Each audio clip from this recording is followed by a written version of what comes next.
Bonjour à toutes et à tous, bienvenue dans cette nouvelle édition de Rencontre. Voilà, c'est une énorme surprise. La Grande-Bretagne veut quitter l'Union européenne par un référendum historique. Un référendum qui a marqué le pays, qui a profondément divisé la Grande-Bretagne. Et c'est un tremblement de terre, évidemment. Mais aussi c'est un choc pour l'Union européenne, parce que c'est pour la première fois un pays qui veut quitter l'Union. C'est une énorme surprise pour nous, les Chinois, parce que nous sommes profondément, en fait, européens, quelquefois même plus européens que les Européens. Alors, nous n'avons pas compris pourquoi une partie du peuple européen veut quitter l'Europe. Alors, quel est l'avenir maintenant? Quels seront l'avenir pour l'Union européenne, pour la Grande-Bretagne, mais aussi pour la relation entre la Chine et l'Union européenne, la Chine et la Grande-Bretagne? Bon, nous allons poser toutes ces questions à mes deux invités. Richard Hart, journaliste et correspondant du Parisien à Pékin. Vous êtes connu, vous travaillez longtemps dans le journalisme. Pas la peine de vous présenter encore plus approfondi. Mais aussi professeur Xu Tieping. Vous êtes professeur de l'Institut de communication de Chine. Vous avez été étudiant, vous avez fait des études, fait votre doctorat en Europe, en Suisse. Vous êtes professeur et vous dirigez plusieurs études sur l'Europe et vous êtes auteur de plusieurs ouvrages sur l'Europe aussi. Voilà. Avant de les entendre, avant de comprendre ce qu'ils pensent de cette nouvelle inattendue, nous allons regarder ensemble un petit reportage. Un véritable séisme politique, une décision historique. À la fin du mois de juin 2016, les Britanniques sont allés à l'encontre des sondages, des prévisions des experts et des pronostics des bookmakers. Avec 51,9% des voix, ils ont choisi de quitter l'Union européenne et d'ignorer les menaces de désastre économique avancées par le camp du maintien et les institutions internationales. Un saut dans l'inconnu qui permet à l'Angleterre de retrouver son indépendance, mais qui laisse aussi le pays plus divisé que jamais. Entre Londres et le reste de l'Angleterre, entre l'Angleterre et le reste, entre jeunes et personnes âgées, enfin entre classes les plus privilégiées et classes populaires. Démission du Premier ministre David Cameron, pression de Bruxelles, retrait du leader du camp Leave, Boris Johnson, la classe politique anglaise semble paniquée et sur le point d'imploser. Un Brexit qui porte aussi un coup terrible au projet européen. Un tabou est tombé et pour la première fois de son histoire, l'UE voit le nombre de ses membres diminuer. Bruxelles doit maintenant éviter un effet de contagion dans d'autres États membres. Entre la tentation du fédéralisme et son rejet par les populations, la voie est désormais très étroite pour les dirigeants européens. Richard, alors, c'est une énorme surprise, hein. C'est vraiment inattendu. Je crois que le moment où le Premier ministre britannique Cameron veut lancer ce référendum, dans sa tête, il pensait que le oui va l'emporter. Oui. Et finalement, c'est le non. C'est quitter l'Union européenne. Qu'est-ce qui va se passer? Est-ce que c'est définitif, irréversible ou il y aura un autre? Oui, je pense que c'est irréversible. Je ne vois pas comment on pourrait dire c'était pour rire. Enfin, non. Ce référendum, il a un effet évident.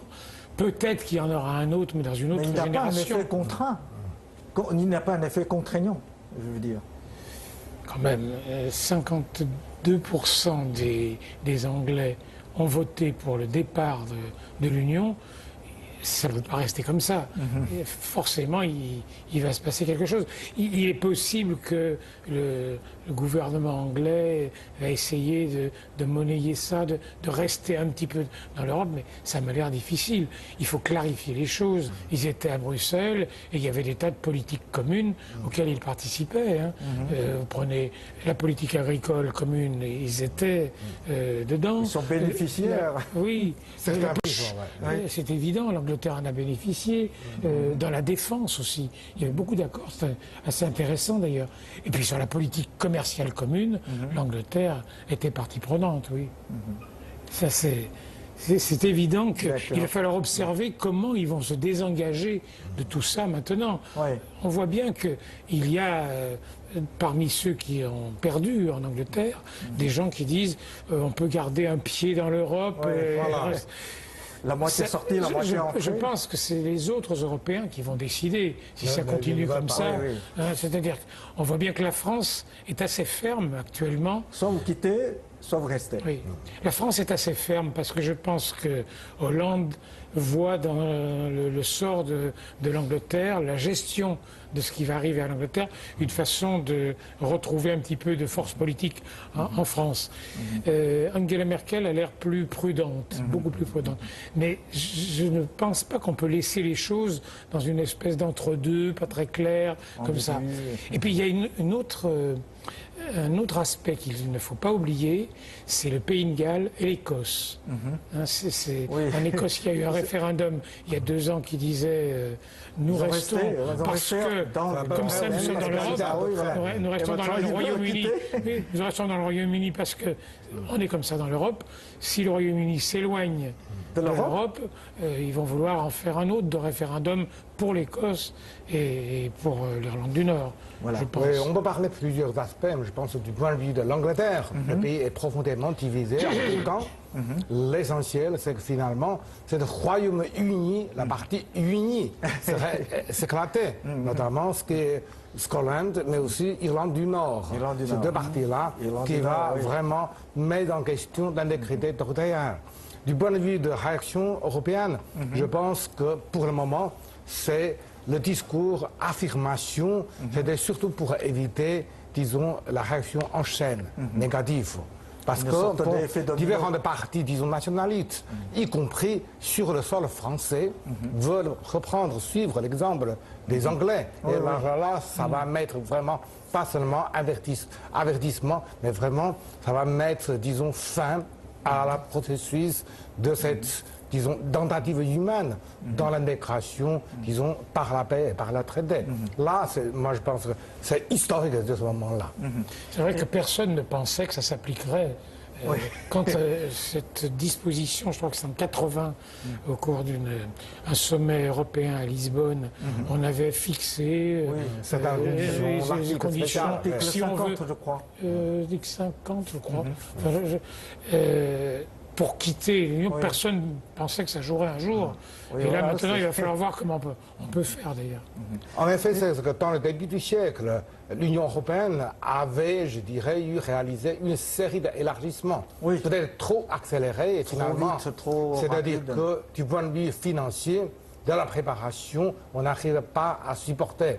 Mais finalement, c'est que la tempête est venue, non pas chez les nouveaux membres, mais c'est chez un des anciens, des plus anciens, disons, c'est l'Angleterre. Oui, mais apparemment, l'Angleterre, au début, il n'était pas membre. Oui, c'est vraiment le fondateur. Sous De Gaulle n'en voulait pas. Oui, De Gaulle a refusé 2 ou 3 fois. Absolument. Alors pourquoi maintenant, il avait les arguments. La France devait se réjouir de... Mais non, c'est une autre époque. C'est une autre époque. À l'époque, De Gaulle pensait que l'économie anglaise était trop différente des 6 pays, il n'y en avait que 6. Et aujourd'hui, oui, c'était pas du tout le même fonctionnement. Et puis, il se méfiait un peu des gens. Pardon ? Surtout le finance. Oui, notamment.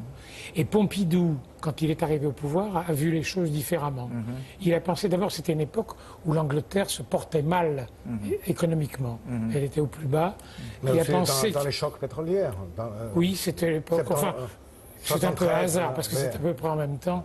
La décision de référendum avait été faite avant.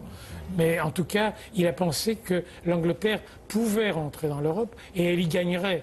Elle encouragerait l'ensemble de l'économie à se porter mieux. Mais finalement, ça pose la question d'appartenance fondamentale. Parce que les Européens, que ce soit l'ancien ou nouveau, finalement, on sent beaucoup plus européens que certains pays comme l'Angleterre. Là, c'est une autre mentalité.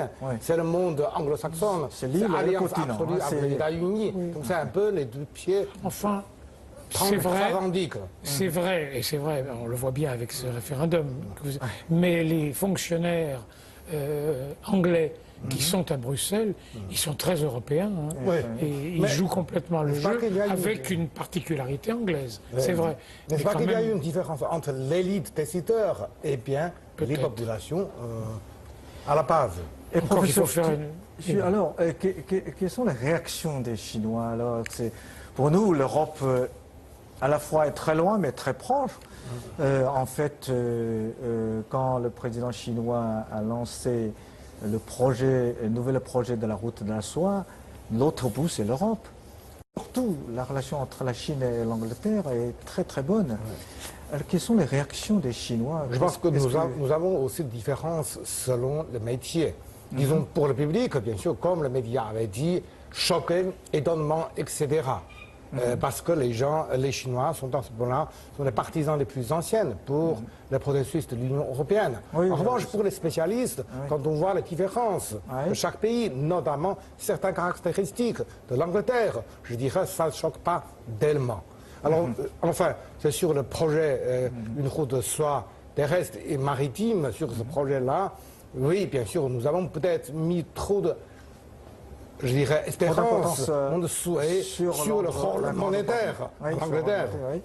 Cela dit, je pense peut-être il y aurait moins d'avertissements directs de ceux qui pensent qu'on peut utiliser l'Angleterre pour mieux entrer, intégrer dans le marché européen. Là, ça peut être... Ça, c'est sûr, Et c'est du pas point une de bonne vue- stratégie. Oui, et du point de vue de Ça s'est raté. processus de internationalisation de monnaie nationale, le renminbi, RMB, probablement, c'est qu'on doit modifier, on doit faire certaines adaptations sur le terrain.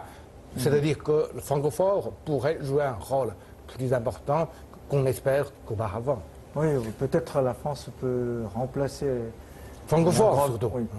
C'est-à-dire qu'on voit bien que pour la Chine, le marché commun, c'était pratique d'une certaine façon, parce que c'est une union de 27 ou 28 pays.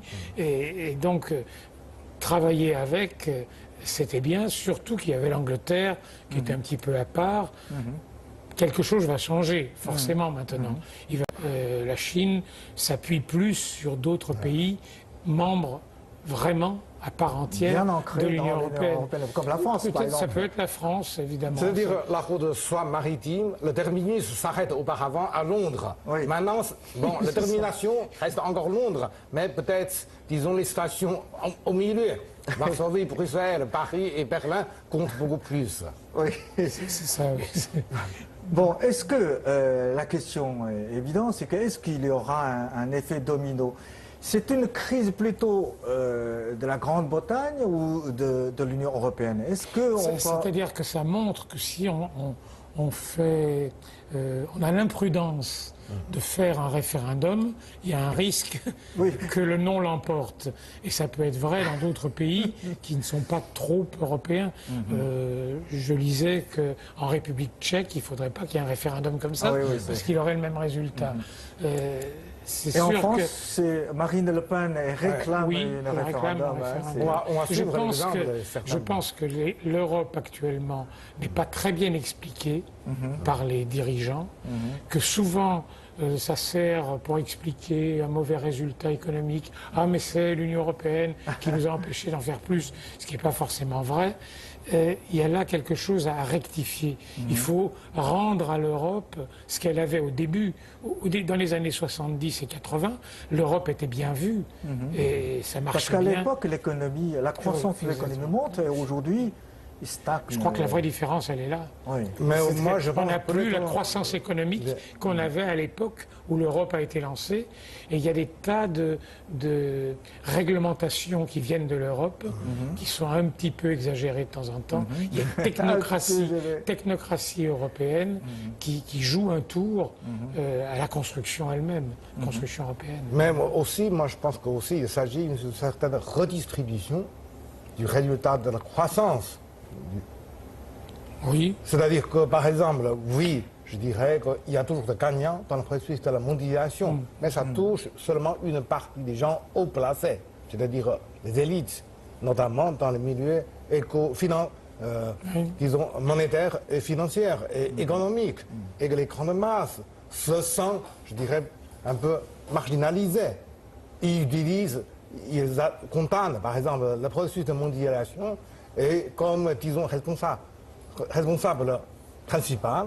Ils pensent aussi que l'Union européenne comme une sorte de bouc émissaire. C'est là qu'un sentiment eurosceptique contre ce processus.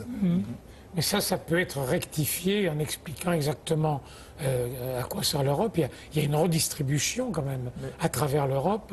Et puis ensuite en arrêtant de critiquer l'Europe comme on le fait un petit peu trop. Et d'ailleurs, sur certains sujets, je dirais, le dossier, disons, immigration, les activités terroristes, tout cela, c'est bien vraiment que les gens ont pensé que Bruxelles paraît beaucoup plus, disons, réactif, disons, moule, pas suffisamment en avant. Ainsi, il y a un courant, c'est pas seulement maintenant, depuis des décennies, de souverainisme, c'est-à-dire renationalisation de leur souveraineté. C'est là que ça pose des projets, des risques sérieux pour pas mal de pays, y compris la France ou d'autres pays. Mais cela étant, l'immigration, ce n'est pas exactement dans les compétences de l'Europe. Hein. Oui, mais tout de même, c'est simplement si on accuse l'Europe d'y être pour quelque chose, il y a quelque chose de faux là-dedans. C'est-à-dire que oui, parfois l'Union européenne est considérée comme bouc émissaire, mais je pense que ce sont des questions inévitables.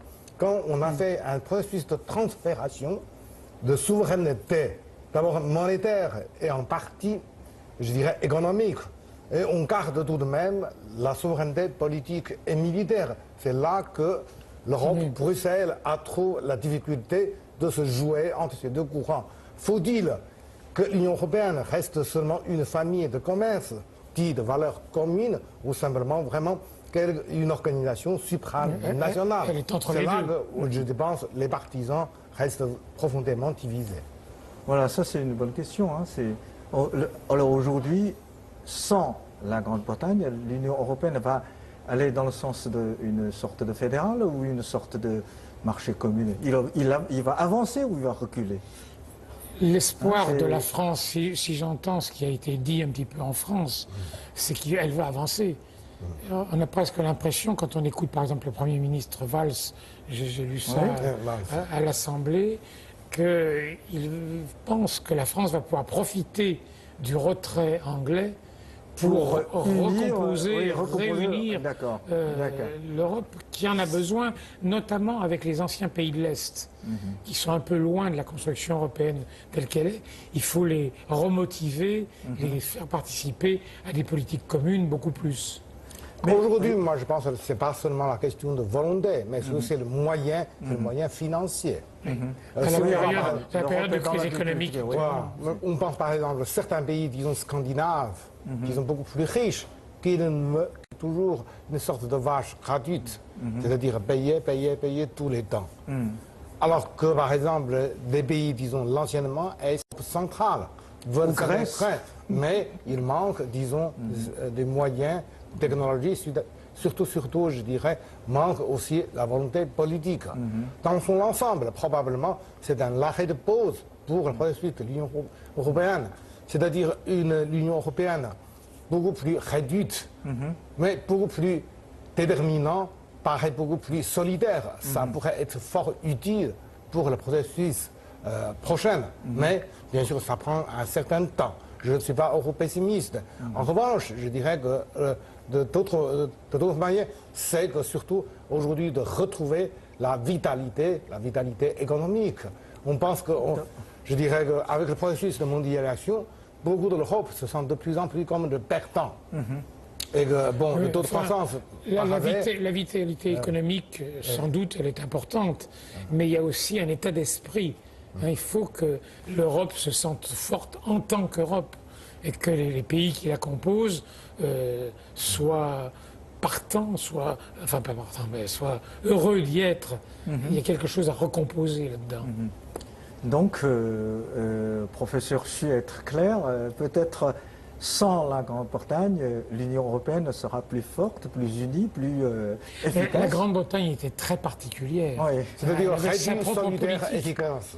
Et elle avait sa propre politique, tout en étant par ailleurs très européenne, il ne faut pas exagérer. Là, évidemment, oui. Je voudrais poser une autre question. En 2005, la France avait voté un référendum contre le projet de la Constitution européenne. Et quelques années après, l'Assemblée nationale a voté le traité de Lisbonne, qui est une sorte de constitution allégée. Allégée, oui. Bon, est-ce qu'on pourrait imaginer le même scénario en Angleterre Ce qui compte dans ce que vous venez de dire, c'est quelques années après. Oui, ça ne voilà. peut pas être immédiat. Oui. C'est-à-dire un scénario qui consisterait à laisser l'Angleterre dans l'Europe. Avec Tout l'aspect est un peu plus renégociable. froid, recompter, disons, les perdants et les gagnants. Oui, oui. Alors là, Pourquoi pas? On peut toujours penser que, dans un premier temps, l'Angleterre va se désengager des politiques communes, elle va reprendre à son compte un certain nombre de politiques, et dans un deuxième temps, ça ne peut pas être immédiat, elle reviendra à des politiques communes européennes dans certains domaines. Mais on ne peut pas dire lesquels encore. Mais éventualité, ça existe. Même moi, je pense que ce n'est plus une sorte de volonté unilatérale des Anglais qui puissent décider le processus. Ça, les Européens vont les regarder, Voilà. vont les regarder de Oui. près. Oui, bien sûr. Finalement, on préfère, disons, un mariage solide que, je dirais, une sorte de cohabitation provisoire. Bon, sur le marché, apparemment, l'euro commence à baisser. Alors, quelles seront les conséquences à long terme pour zone euro, pour l'économie de zone euro, pour la monnaie euro? C'est-à-dire que l'Angleterre va jouer un jeu de son côté sans être dans l'euro. Elle n'y était pas, elle. Encore moins maintenant.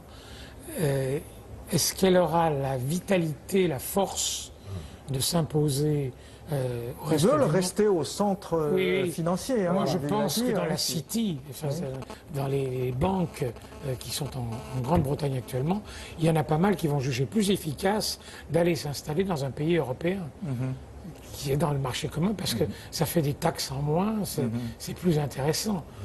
Je pense que la Grande-Bretagne va avoir besoin de s'appuyer sur d'autres parties du monde, sur les États-Unis peut-être, sur l'Asie, sur la Chine, qu'avec l'Europe, ça va être moins facile, en tout cas pendant un temps.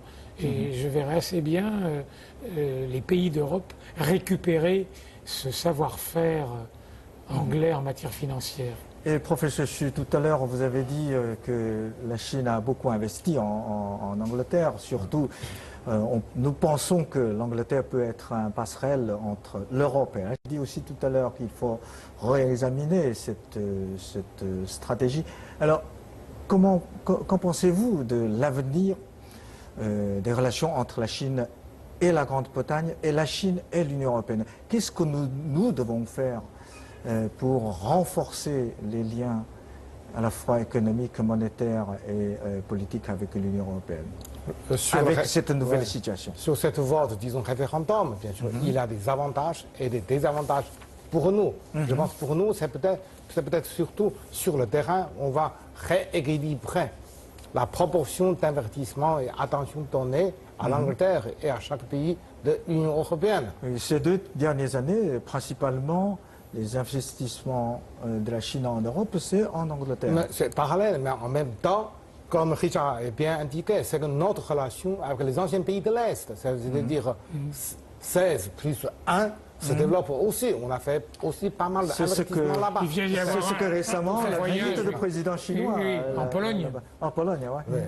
Donc c'est équilibré. Simplement, c'est que probablement sur ce point-là, c'est que l'Angleterre va perdre un peu sa position privilégiée dans notre considération, dans ses relations avec l'Union européenne, dans son ensemble. Oui, si la relation de la Chine avec l'Angleterre, c'était pour pouvoir rentrer en Europe grâce à l'Angleterre, ça c'est raté. Voilà, il faut changer de point de vue là, maintenant. Mais tout de même, je pense que l'Angleterre c'est un grand pays.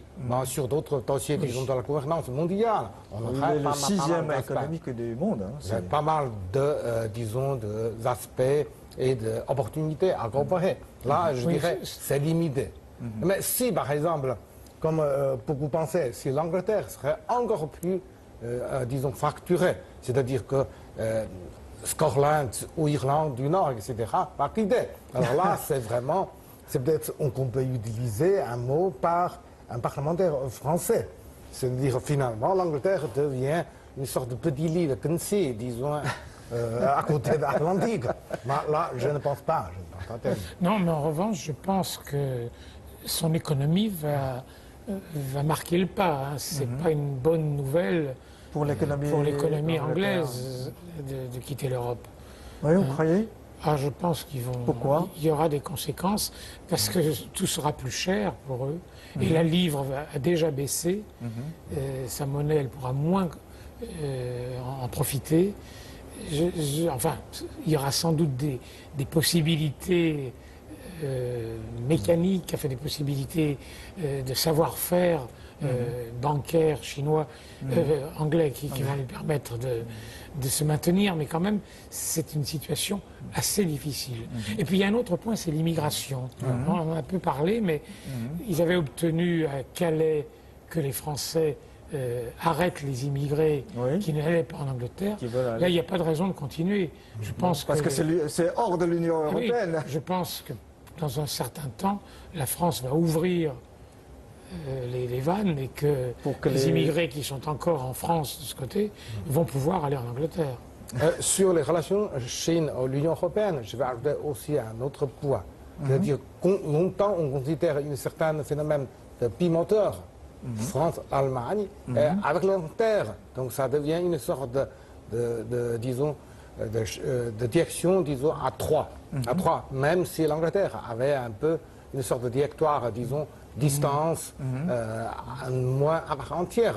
Mais ce qu'on a vu depuis 15 ans environ, c'est que l'ancien pays de l'Est prenne de plus en plus de poids. Donc dans le rééquilibrage de la politique chinoise envers l'Union européenne, je pense oui, Varsovie, Prague ou d'autres pays prennent plus de poids pour équilibrer cette pimenteur français, anglais, allemand, plus ou moins un peu affaibli, surtout par le retrait de l'Angleterre.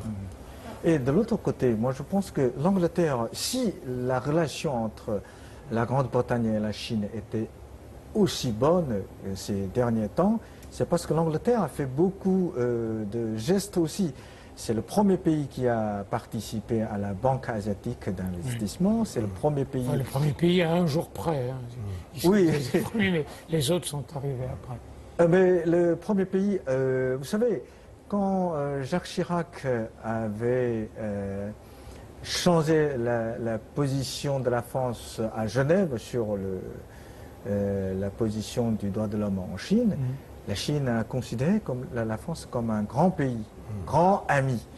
Et maintenant, je me pose la question, qui est-ce qui, en Europe, va s'approcher plus rapidement de la Chine pour que la Chine trouve en fait un autre partenaire plus solide, plus fiable a priori, c'est le pays le plus puissant en Europe. Donc la France, l'Allemagne. L'Allemagne, point de vue Merkel économique. avait venu, disons, 9 fois en Chine ces dernières années. Oui, bien sûr. Enfin, il y a énormément de contacts.